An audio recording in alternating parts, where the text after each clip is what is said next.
Zero waste. A fairly self-explanatory concept, right?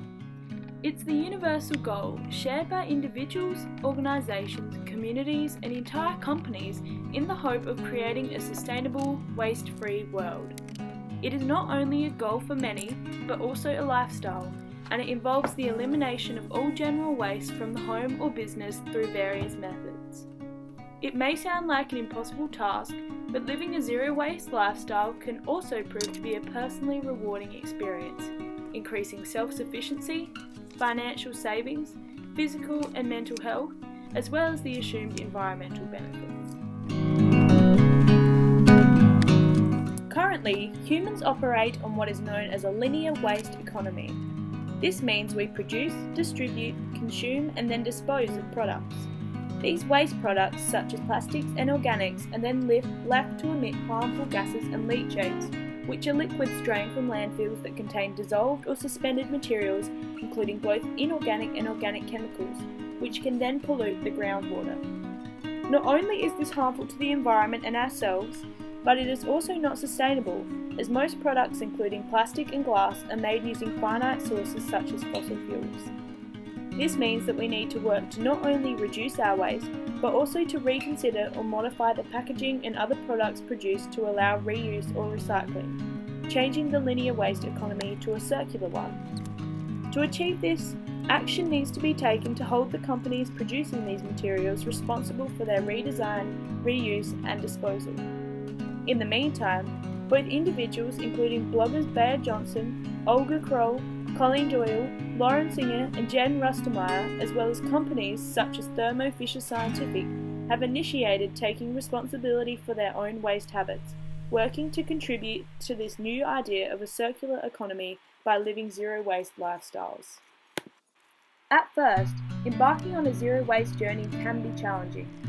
Due to the current throw-away setup of society, it can initially require some time to design strategies to reduce waste that are realistic and suit your lifestyle.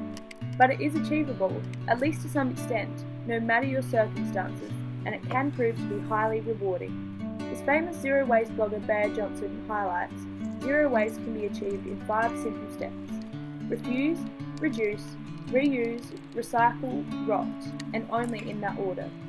By refusing and reducing the amount of unnecessary products bought, less waste is automatically created. Often many household items such as cleaners can be replaced with simple unpackaged alternatives, such as baking soda, and some items can be easily produced from scratch with fresh or unpackaged ingredients, such as bread, muesli bars, and even toothpaste. Making products from scratch can become quite time-consuming if taken to an extreme, and so supplying or purchasing products in bulk is used as a highly effective way of significantly reducing packaging.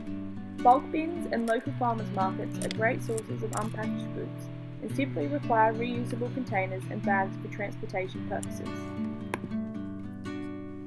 Another great way to reduce waste is to buy better quality products.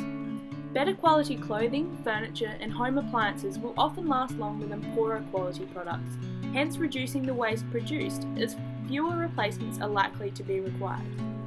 Buying and donating second-hand items also reduces waste by enabling the reuse of products. If something is a necessity but cannot be bought unpackaged, recyclable packaging is desirable. Recycling has been shown to use significantly less energy than creating new products from raw materials. For example, recycling aluminium uses only 5% of the energy needed to produce new aluminium, and recycling 1 tonne of plastic saves 84% of the energy it would take to make 1 tonne of plastic from raw materials. After recycling, the final stage of zero waste is rotting. Australians waste around 20% of the food they buy, with 30 to 40% of all general waste globally comprising of food scraps, which can not only be reused for other purposes, but also avoided completely. By only buying exactly what is needed, the amount of food wasted can be greatly reduced. Food scraps can be decomposed in compost bins and used as mulch, put in worm farms, used as animal feed, or recycled commercially using council-supplied green waste bins. Just from looking at waste in my own home, I could see that sorting recyclable items and organics from general trash could significantly reduce contributions to landfills, and many people throughout the zero waste community supported this observation. From 2011 to 2012, the average Australian generated 3,150 kilograms of waste. As a whole, it has been stated that humans generate enough waste each year to fill 177 trillion garbage trucks, with Australians contributing more than 71 kilograms of plastic waste on average per person. 15 to 20% of household rubbish on average is comprised of paper and cardboard, and hence recycling is a major component of zero waste living. It provides savings in many areas. It is estimated that recycling 1 tonne of paper saves almost 13 trees, 2.5 barrels of oil, 4,100 kilowatt hours of electricity, 4 metres cubed of landfill space, and 31,780 litres of water. In South Australia alone, it was stated that recycling efforts in 2011 to 2012 had prevented the equivalent of about 1.28 million tonnes of carbon dioxide being released into the atmosphere, the equivalent of taking approximately 293,700 passenger cars off the road. Environmentally, waste and plastic can produce severe and permanent damaging effects both during production and following disposal. Some artificial chemicals found in plastics or other products cannot be broken down easily by natural processes, consequently accumulating along the food chain. For example, some shampoos and cleaning products contain artificial musk, a chemical perfume, which is released as it runs down the drain. It can subsequently be present in a higher concentration in the fish we eat. Chemicals such as this have been linked to allergies and asthma in some studies, as noted in TikTok Entertainment's book Global Pollution. Plastic and waste pollute soil, rivers and air both physically and chemically. It was estimated in the Issues by Society issue Recycling and Managing Waste that plastic kills up to 1 million seabirds, 100,000 sea mammals and countless fish each year, with many getting entangled in plastic six-pack rings, plastic strapping and nylon ropes. Landfills emit toxins such as methane that contribute to global warming and leak chemicals that have been shown to increase birth deficiencies and cancer in nearby communities. Disposing of waste through incineration is no better, releasing harmful toxins, carbon dioxide and other chemicals such as mercury, cadmium and lead, and merely redistributing toxic chemicals into the air, creating other forms of waste to be landfilled. Even in landfill, plastics never biodegrade, slowly breaking down into smaller pieces until only dust remains, which can persist for centuries and still cause harm to the environment. As the leading way to achieve zero waste is by reducing the amount of items bought and used on a daily basis, less money is consequently spent on unnecessary items. The global company Thermo Fisher Scientific stated that they saved nearly $2 million through their zero waste programs over 13 sites. This was said to be from smarter purchasing, material reuse, and recycling or upcycling. Savings can also be made by either purchasing products in bulk, as packaging can contribute to a large portion of the retail price, or by buying second-hand items from opportunity shops. Bea Johnson, famous zero waste blogger, claims that her overall bills have decreased by 40% now that she has switched to a zero waste lifestyle. Zero waste can also have a positive influence on local economy, as local goods from farmers markets often have less packaging and are therefore a useful outlet for zero waste products.